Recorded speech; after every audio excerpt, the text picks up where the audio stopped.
Assalamualaikum warahmatullahi wabarakatuh.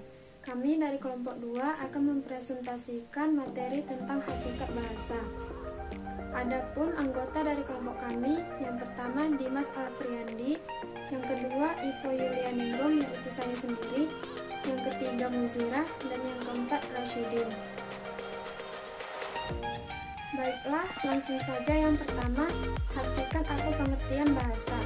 Hakikat bahasa adalah intisari atau dasar kenyataan sebenarnya dari bahasa.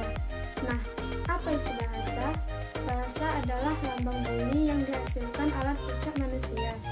Bahasa juga disebut sebagai sistem lambang bunyi yang digunakan oleh para anggota kelompok sosial untuk berkomunikasi.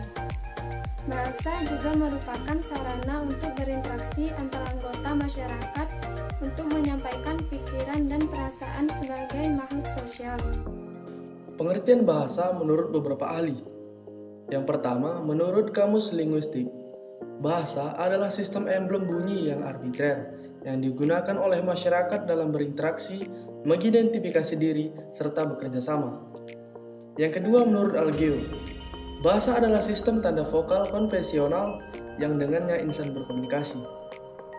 Yang ketiga, menurut D.P. Tambulan, bahasa adalah suatu teknik guna mengetahui pikiran dan perasaan insan, serta untuk mengetahui isi dari benak dan perasaan tersebut. Dari beberapa pendapat para ahli, dapat disimpulkan bahwa bahasa adalah sarana untuk berkomunikasi dan berinteraksi antara anggota masyarakat untuk menyampaikan pikiran dan perasaan sebagai makhluk sosial. Ada beberapa fungsi bahasa. 1. Bahasa sebagai alat untuk mengungkapkan perasaan atau mengekspresikan diri. 2. Sebagai alat komunikasi. 3. Sebagai alat berinteraksi dan beradaptasi sosial. 4. Sebagai alat kontrol. Ciri atau sifat bahasa. Ada beberapa ciri atau sifat yang hakiki dari bahasa. Ciri atau sifat bahasa tersebut yaitu A. Bahasa itu adalah sebuah sistem. Sistem berarti susunan yang teratur, berpola, yang membentuk suatu keseluruhan yang bermakna atau berfungsi. Sistem terbentuk oleh sejumlah unsur yang satu dan yang lain berhubungan secara fungsional. B. Bahasa itu berwujud lambang. Dengan berbagai seluk-beluknya dikaji orang dalam bidang kajian ilmu semiotika, yaitu ilmu yang mempelajari tanda-tanda yang ada dalam kehidupan manusia. C. Bahasa itu adalah sebuah bunyi. Bunyi adalah kesan pada pusat saraf sebagai akibat dari getaran gendang telinga yang bereaksi karena perubahan dalam tekanan udara. D. Bahasa itu bersifat arbitrer. Kata arbitrer bisa diartikan sewenang-wenang, berubah-ubah, tidak tetap, mana suka. Yang dimaksud dengan istilah arbitrer itu adalah tidak adanya hubungan wajib antara lambang bahasa yang berwujud bunyi itu dengan konsep atau pengertian yang dimaksud dengan lambang tersebut. E. Bahasa itu bermakna.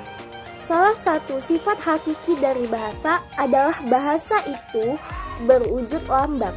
Sebagai lambang, bahasa melambangkan suatu pengertian, ide atau suatu pikiran yang ingin disampaikan dalam wujud bunyi itu. Bismillahirrahmanirrahim. Assalamualaikum warahmatullahi wabarakatuh. Baiklah, saya akan melanjutkan makalah kami yang belum lengkap. F. Bahasa itu bersifat konvensional. Meskipun hubungan antara lambang bunyi dengan yang dilambangkan bersifat arbiter, tetapi penggunaan lambang tersebut untuk suatu konsep tertentu bersifat konvensional. G. Bahasa itu bersifat unik. Bahasa yang dikatakan bersifat unik, artinya setiap bahasa mempunyai ciri khas sendiri yang tidak dimiliki oleh bahasa lainnya. Bahasa itu bersifat universal. Selain bersifat unik, bahasa juga bersifat universal.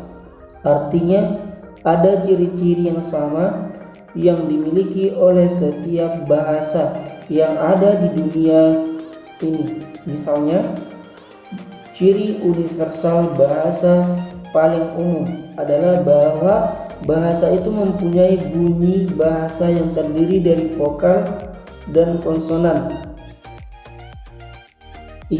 Bahasa itu bersifat produktif. Bahasa bersifat produktif artinya meskipun unsur-unsur bahasa itu terbatas, tetapi dengan unsur-unsur yang jumlahnya terbatas itu dapat dibuat satuan-satuan bahasa yang tidak terbatas. Meskipun secara relatif sesuai dengan sistem yang berlaku dalam bahasa itu. Misalnya, kita ambil fonem dalam bahasa Indonesia, H, I, K, dan T. Dari 4 fonem tersebut dapat kita hasilkan satuan-satuan bahasa. Pertama, I, K, I, T. Kedua, K, I, T, A. Ketiga, K, I, A, T.